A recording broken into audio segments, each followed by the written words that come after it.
excited to introduce 2 brand new opportunities in St. Charles County. Discover Crooked Creek at Cottleville Trails, featuring stylish new townhomes from the high 300s and access to incredible amenities that make Cottleville Trails one of the area's most sought-after communities. Or find the space you've been dreaming of at South Point Estates, where expansive 3+ acre home sites and top-rated Wentzville schools create the perfect setting for your custom dream home. Visit LombardoHomes.com to learn more about these exciting new communities. Welcome to Extra Innings, presented by Great Bar. Great Bar, your distributor for electrical and datacom needs. And by Circa Sports. Circa Sports. Sports betting the way it should be. On the voice of the Cardinals, KMOX. On 3-2, 2 outs. Jordan leaves at first base. There he goes. The pitch is swung on. A ground ball to the second baseman. Vargas throws out his counterpart. Weatherholt is out, and this ballgame has come to an end. The Diamondbacks used a 6-run 4th inning on the way to a 9-4 victory tonight over the Cardinals.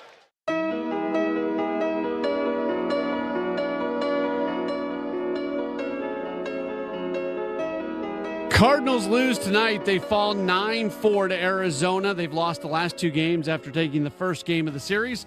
Welcome in. It's the Circa Sports Extra Innings Show here on KMOX. My name is Matt Pauley. If you want to chime in, we're here for you. I have a feeling what the topic of conversation is going to be tonight. 314-436-7900, 314-436-7900. That's how you call. That's also how you text into the program. You can tweet at me, at Matt Pauley on air, MattPauley on air, or you can leave a comment on the video chat. For those of you who are watching on Facebook, Twitter, and YouTube, we will certainly select those comments. Let's just start with Matthew Liberatore, because that's what everybody wants to talk about. And bluntly, I'm a little lost on this one, because his June has been terrible. His June's been terrible. There's no sugarcoating what he has done in the month of June. He has a 10.34 ERA, 22 runs, 18 earned over 15 2/3 innings, a 338 batting average against. We can go deeper into the numbers if you really wanted to, but I don't need to. It hasn't been good. Now, it hasn't been good for a while. I've talked about this a lot lately. You go back to June 1st of last year. So just everything since the first 2 months of last season, and he's got about a 5.5 ERA during that time. So there have been moments, but there has not been any consistent, extended amount of time of really good performances from Matthew Liberatore in now over a year.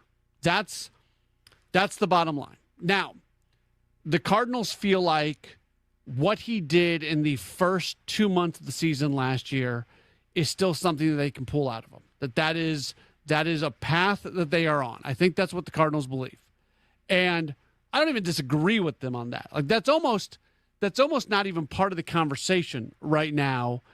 We'll get to that part of the conversation, but here at the surface level, that's not even really part of the conversation right now, because it's been a pretty long time since he has been doing that, right? Yeah, I'm not breaking any news here. So what do you do with him? And what does it mean for this team? And I will acknowledge the positives of tonight. I'm not somebody who's just going to come on the radio and just rail on Matthew Liberatore. Looked good through the first 3 innings. You were feeling good about him. Thought maybe a bounce back after his last start where he couldn't get out of the second inning was something.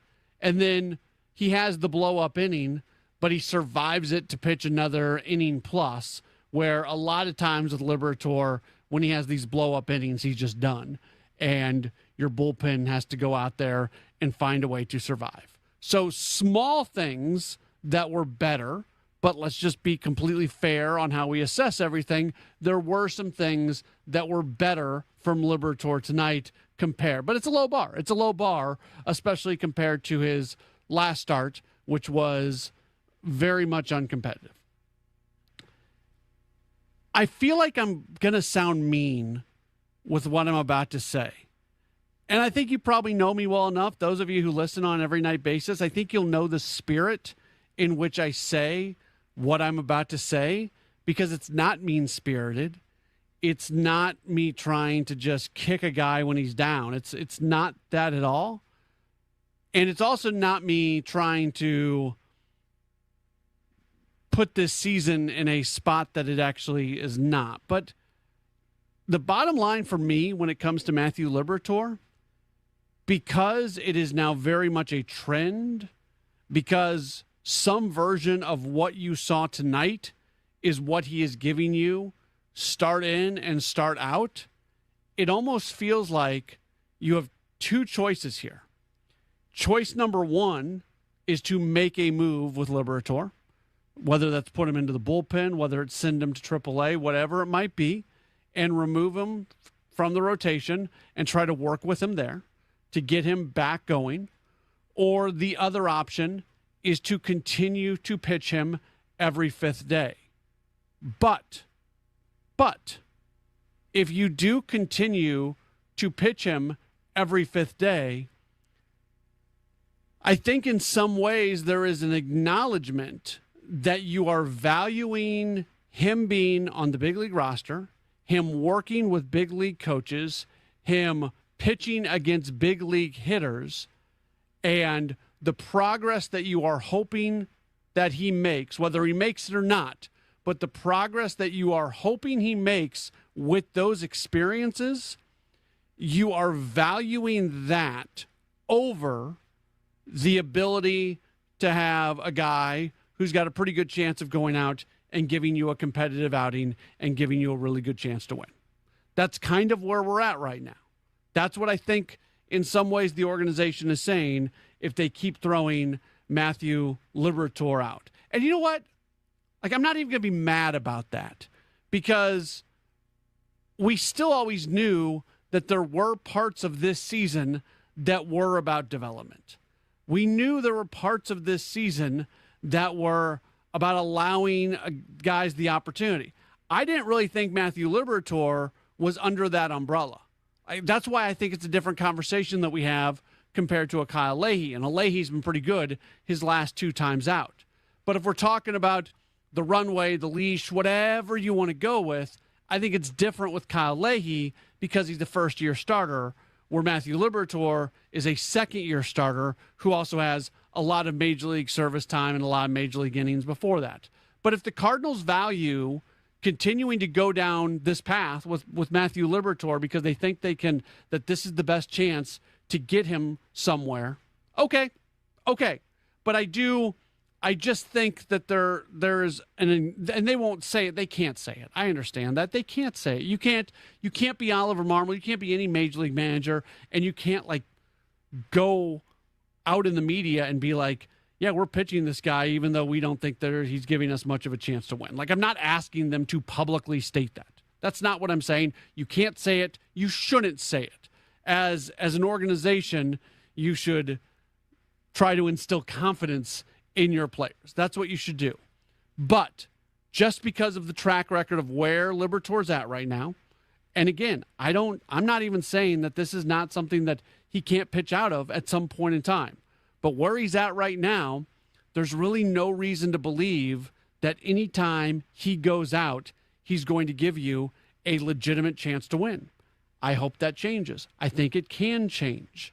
I don't know. I'm not totally sure how, but I think it can change. But that's sort of where they're at right now. 314-436-7900, 314-436-7900. That's how you call. That's how you text. You can tweet at me, at Matt Pauley on air, and you can leave a comment on the video stream. We've got a lot of comments that are coming in. I wasn't even looking at them as I went on my little monologue there, and there's about 1 million messages. So I'll do my best to take a look at those messages and see what I can pull out. But that's always a little bit of a challenge when we're getting as many messages as we are getting tonight. Let's go ahead, though, and get to our cut of the game. Our cut of the game is sponsored by The Diamond Shop, thediamondshop.net. It had been a little while since the Cardinals had hit a home run. Jose Fermin had something to say about that in the 9th inning. Jameson's pitch and a high fly ball hit to deep left field. That is gone. A home run for Jose Fermin. So that's our cut of the game. Cut of the game is brought to you by the Diamond Shop, thediamondshop.net. Good to see the Cardinals hit a home run, as they had not done that for a while, and they were able to get a home run tonight. And Jose Fermin had an interesting game. I mentioned this during the network postgame show. Fermin scores 3 runs today, and then 3 RBIs for Blaze Jordan, who goes 2 for 3 in this contest. So before they add on a little bit more in the 9th inning, that was an interesting part of the box score. The 3 runs scored for Fermin and the 3 runs driven in by Blaze Jordan. Let's get to some of the messages that are starting to come through. Sam says, another loss with Libby on the mound. It seems he always has a big inning. It just isn't one run. It's multiple runs in an inning. Anybody would be better than Libby in the rotation at this point in time. Justin brings up the fact that Liberatore has a career-high July ERA of 9.16, with July right around the corner. Let's get through June first, and then we can start talking about the month of July.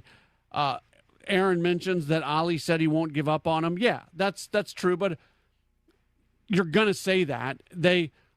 You would have thought, and this is not me like taking shots at Pedro Paz. I like Pedro Paz a lot, but you would have thought that this guy was the greatest catcher in the history of mankind, like the all-star, best catcher ever, until they took his playing time away for Jimmy Crook. So, of course, Ali's going to support his guy. At some point in time, could there be a conversation with Ali and with Heim where they do something regarding his spot in the rotation? Yeah, absolutely. Absolutely, that could happen at some point in time. Aaron adds on, Libby's had enough to figure this out. They did a huge video package of Libby getting ready for the season on Cardinal Video. Yeah, the video was awesome. It was like a 30-minute sort of documentary type deal. They went and visited him in the off season, and that was something that they did a really good job on. And it's unfortunate that they have gone through this year and they kind of lifted him up, and he was the opening day starter, and he just hasn't been able to perform that kind of way. Let's grab Don, who's given us a call. Don's been waiting patiently as I have talked and talked and talked. Hey, Don, you're on the Circus Sports Extra Innings Show. Thanks for taking my call, man. I enjoyed talking to you, and we always have good conversations. But the comments I'm going to make here, I've watched Liberatore, and they've given him the runway. I just don't think he's a starting pitcher. Basically, he's done his best work out of the bullpen. Maybe they can figure something out with him in the bullpen, either that or the option is to send him back to Memphis. And the other comment I'm going to make is about Nolan Gorman. I don't think they can fix him down in the minor leagues. I just think he is who he is, and I don't think the Cardinals can fix either one of these players, and I want your comments on it. And I appreciate your show, and I appreciate you. Have a good night. Yeah, appreciate the phone call. Lots of appreciation going on all over the place. Let's start with Gorman. I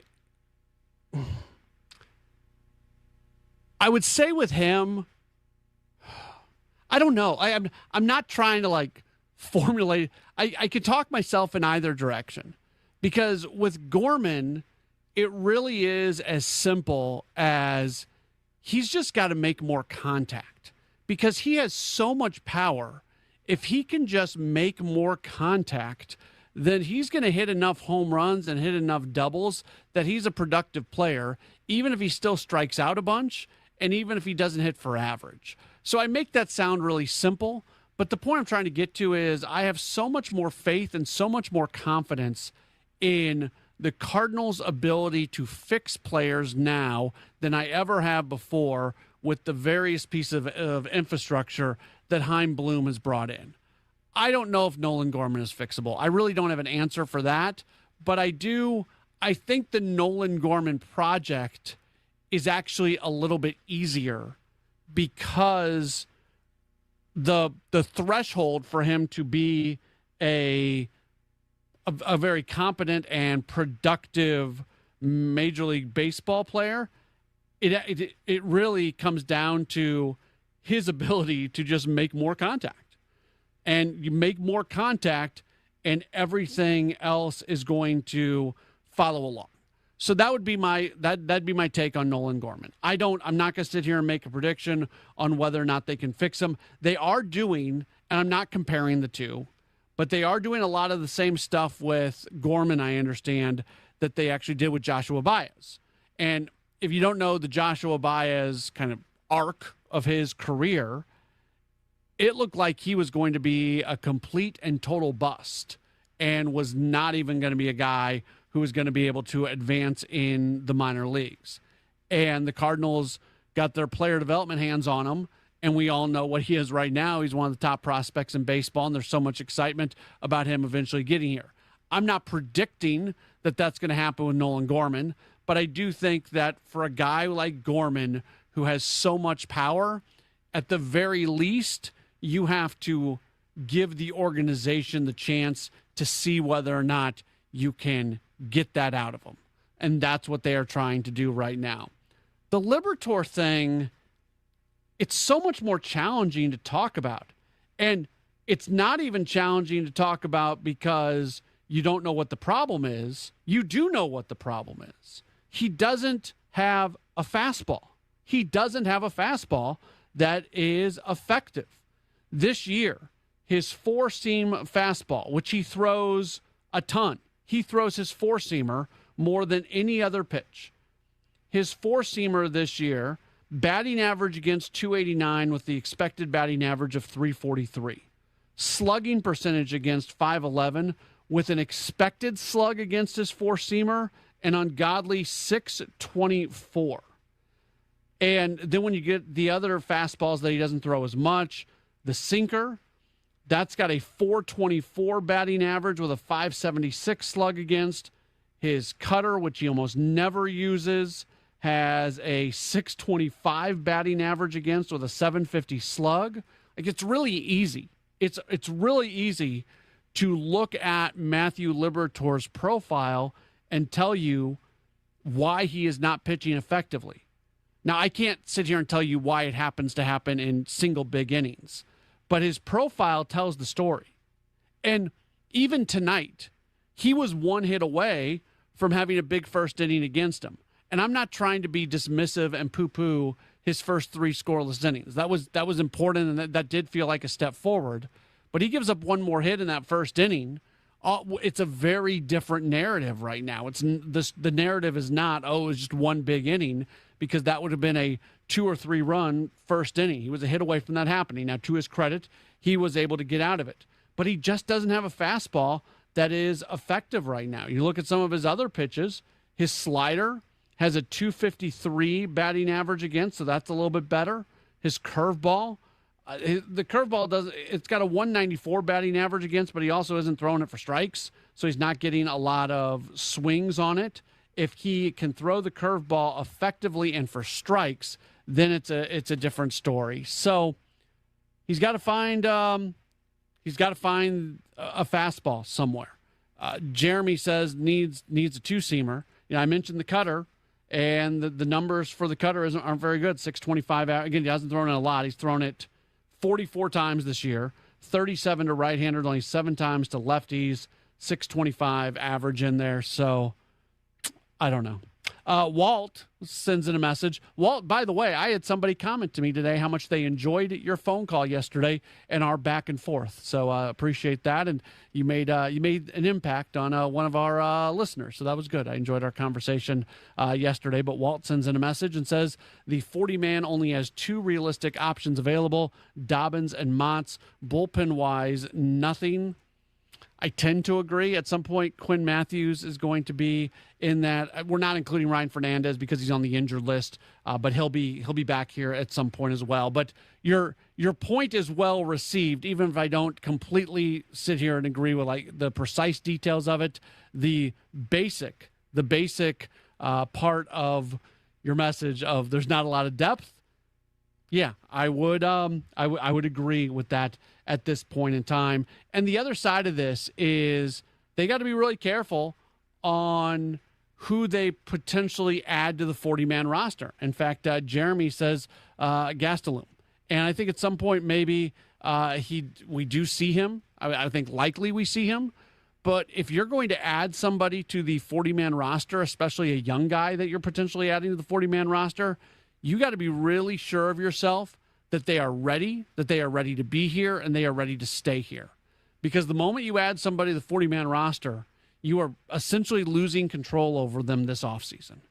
with the lockout looming, players who are on the 40-man roster, they are the players who are being locked out. So come December 1st, they can't use the facility. They can't go do things that you may want them to do. So like Gastelum specifically, and I think we see him in the big leagues this year. But Gastelum specifically, worst case scenario, the absolute worst case scenario for him would be you add him to the 40-man roster, he gets here, he's not effective, he's not ready, you send him back, you don't get much out of him this year, and then you go to the offseason and he's locked out and he can't even go use the facility. So that's another thing in this whole thing that I think is worth taking note of as the season goes along and some decisions are being made. Who's on a Roll is sponsored by Circa Sports, sports betting the way it should be. Let's get to a few of these. First off, Blaze Jordan matches career high with 3 RBIs. He now has 12 RBIs through his first 12 games with the team. He joins Albert Pujols and J.D. Drew for the most in franchise history. How about that for Blaze Jordan? Man, do I feel good for him for sure. Alec Burleson extends his career-long on-base streak to 23 games with a single in the 7th inning. Mason Wynn extends his hitting streak to 8 games overall and 9 games against Arizona with a single in the 4th inning. Cardinals lose to the Diamondbacks 9-4. Let's take a break. We've got more of this coming up in just a moment. This is the Circa Sports Extra Innings Show on KMOX. The Diamond Shop, making St. Louis sparkle for over 100 years, offers a wide selection of engagement and wedding rings, fine jewelry, and watches to suit your style and budget. Visit us at 12 North Central Avenue or schedule a virtual appointment at thediamondshop.net. America is turning 250 this year, and Circa Sports is celebrating by offering all users in Missouri $250. For everyone in Missouri, all you have to do is deposit $250 on your Circa Sports app, then play through that deposit. Once you do, Circa Sports will reward you with $250 right in your account. This is available for everyone in Missouri, new and existing users. Celebrate 250 years and find out more at circasports.com today. Must be 21 or older and in Missouri. Gambling problem? Call 1-800-GAMBLER. Now, back to Extra Innings, presented by Gray Bar. Gray Bar, your distributor for electrical and datacom needs. And by Circa Sports. Circa Sports. Sports betting the way it should be. On the voice of the Cardinals, KMOX. Cardinals lose to the Diamondbacks today. Welcome back in. This is the Circa Sports Extra Innings Show. Appreciate you spending some time with us tonight. Cardinals end up losing by a 9-4 score. Let's get to our insurance run of the game, sponsored by O'Connor Insurance in Creve Coeur, proudly representing auto owners insurance. I never love it when we have to do insurance runs like this one on the other side of things, but the Diamondbacks absolutely were able to get some insurance runs there in the 4th inning. They went into the 4th inning having not scored a run. They were down by a 1-0 score. It got to 5-1 after Lou James Groover hit a home run, and then Ketel Marte came up to the plate and he put that big ol' exclamation point on that, what was a 6-run 4th inning. The wind of the pitch by Libby, and that ball is hammered deep left center field, and that is into the bullpen, off the back wall of the bullpen. A no-doubter for Ketel Marte, back-to-back home runs, and Libby has now given up 17 home runs this year. And this has been a nightmare of an inning for him. Yeah, it absolutely was. Nightmare is a good word to describe what happened right there. Insurance run of the game sponsored by O'Connor Insurance in Creve Coeur, proudly representing auto owners insurance. Jeremy sends in another message saying pitching is gassed. It is. It is. It absolutely is. We talked about this more specifically to yesterday's game because yesterday none of your high leverage relievers were available, and that just put them in a spot where late in the game they had some matchups that they did not especially want. And this is not an easy thing to fix right now. It just isn't. And hopefully they can get through it. Hopefully they can find a way out of it. There's still a lot on the table for them to accomplish, but they're obviously in a funk right now. And trying to get out of that funk is something that I'd like them to do sooner than later. By the Numbers, sponsored by Bank of Springfield. Bank boldly, bank with BOS, member FDIC. Some of the other numbers that come out of this game today. We'll start with Jose Fermin scoring a career-high 3 runs. It was his second career home run at Busch Stadium. Lars Nootbaar today. He becomes the 13th player in franchise history to play all 3 outfield positions in a single game. The last time it happened was 2015 against the Mets when Randall Grichuk did it. Also gets his 10th career triple, 3rd career at Busch Stadium, has recorded 1 triple in every season of his career, most since Colton Wong did so in 7 straight seasons. He has also reached base safely in all 9 games at Busch Stadium this year. Ivan Herrera walks in the first inning. He's able to extend his on-base streaks to 20 games. He also becomes the first Cardinal since Nolan Arenado to have 2 20-plus game on-base streaks in the same season. Arenado did that in 2024, and the first catcher to do so since Ted Simmons did it in 1973. Cardinals surrender back-to-back home runs for a second time this season. Happened against Cincinnati with Tyler Stevenson and Matt McClain. They drop consecutive games against Arizona at home for the first time since 2023. 5th time this season using 13 batters in a game. Last was against Minnesota on June 12th, just the second time at home, last being June 2nd against Texas. Sam sends in a message, says every team goes through this, will be fine. I tend to agree. I'm not 100% sure of that, but I do tend to agree with that. Jeff sends in a message, says our hitting was just not as good tonight either. Yeah, we haven't spent much time talking about the hitting. The approach in the 9th inning of guys not taking a strike down by a few runs is not the same as it used to be as far as strategy. They've been good, though, in the 9th inning. They were good in the 9th yesterday. That's actually something that I wonder. I'd be interested to talk to Ali about this right now, because I think it was 2 weeks ago on the Gas House Gang, he mentioned the fact that somebody had reached out to him, somebody nationally had reached out to him, and mentioned the fact that the at-bats that his team, the Cardinals, take through all 9 innings are similar to what you see from most teams in the 9th inning, when you're that much more focused and that much more locked in. I'd be curious to hear from Ali how different he thinks that might be right now, if he feels like that's fallen off over the last 2 weeks. And it's easy to talk about that today and yesterday, where very specifically today and yesterday, the Cardinals do very little. What they score 1 run, 1 through 8, yesterday and today. And then yesterday they had the 3 runs in the 9th inning. And today they have 2 runs in the 9th inning and hit the home run. So I would say that maybe they have come off that a little bit here recently. I don't know if that's who they're becoming, or, again, if it's just a little bit of a bump that they are dealing with here at the moment. We'll find out, right? We'll find out.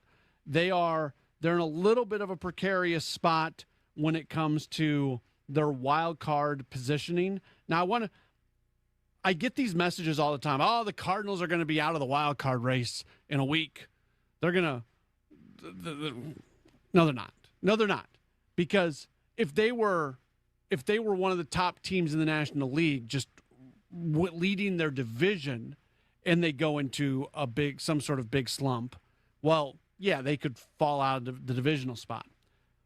With all due, I think when you look at the teams that the Cardinals are contending with right now for wild card positions, I think very highly of the Philadelphia Phillies. I think they're a good team. I think Cubs are a pretty good team too.